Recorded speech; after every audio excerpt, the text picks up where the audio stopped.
আসসালামু আলাইকুম। আমার নাম সৈয়দা আয়েশা আসিফ। আমি আবৃত্তি করছি কবি সত্যেন্দ্রনাথ দত্তর লেখা কবিতা উত্তম ও অধম।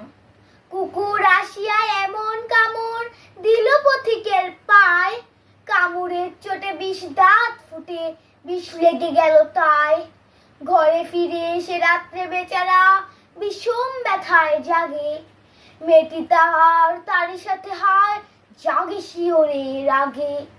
বাপের এসে বলে ভর্ৎসনা ছলে, কপালে রাখিয়া হাত, তুমি কেন বাবা ছেড়ে দিলে তারে, তোমার কি নাই দাঁত? কষ্টে হাসিয়া আর তো কহিল, তুই যে হাসালি মোরে, দাঁত আছে বলে কুকুরের গায়ে দংশে কেমন করে।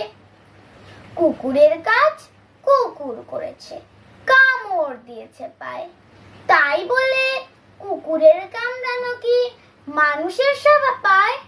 ধন্যবাদ।